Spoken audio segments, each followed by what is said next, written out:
అరవింద్, నువ్వేం చెప్తున్నావు నీకన్నా అర్థమవుతుందా? అసలు ఆ ఫొటోస్ పంపుడేంది? ఆ మెసేజ్ ఏంది? ఫోన్ చేసుడేంది?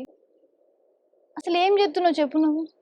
నేను ఆ టైంలో మా ఇంటికాడ ఉన్నా కాబట్టి, అమ్మోళ్ళ ఇంటికాడ ఉన్నా కాబట్టి సరిపోయింది. అదే మా ఆయన దగ్గరుంటే, ఆ ఫోటోస్ చూస్తే నా పరిస్థితి ఏంది చెప్పు? అసలు ఏం చేద్దాం అనుకుంటున్నావు?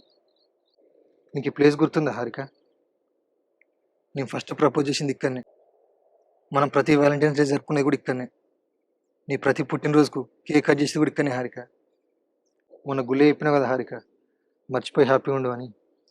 మర్చిపోదాం అనుకుంటున్నా, కానీ ఆ పిచ్చిది గూగుల్ ఫొటోస్కి తెలియదు కదా మర్చిపోవాలనుకుంటున్నా అని. నీ పిల్ల నీకు పరిచయం అయ్యి 8 సంవత్సరాలు అవుతుందని నోటిఫికేషన్ పంపింది. అప్పుడే నువ్వు గుర్తొచ్చి ఆ ఫోటో నీకు పంపిన. సరే అరవింద్, నీ ఫీలింగ్స్‌ని అర్థం చేసుకుంటా. నీ ప్రేమ నాకు తెలుసు. నీకంటే రెట్టింపు ప్రేమ నాకుంది అరవింద్. నీకు తెలుసు కదా మనం ఎలాంటి పరిస్థితుల్లో దూరమైనామనేది. మనం చేతులారా అయితే చేసుకోలేదు కదా! ప్లీజ్ అరవింద్, నువ్వు ఇవన్నీ ఏం మనసులో పెట్టుకోకు. ఇవన్నీ మర్చిపో. హ్యాపీగా ఉండు. హ్యాపీగా ఉండు, వేరే పెళ్లి చేసుకో, మంచిగా ఉండు అని పెద్ద పెద్ద మాటలు మంచిగా చెప్తాను హారిక. కానీ నీలాగా ఒకరిని ప్రేమించి ఇంకొకరిని పెళ్లి చేసుకున్నంత పెద్ద మనసు నాకు లేదు హారిక. అయినా మనసు ఒకరికి మనం ఇంకొకరితో అంటే నా వల్ల కాదు హారిక. అందరిలాగా నాకు కూడా ఒకటే జీవితం హారిక.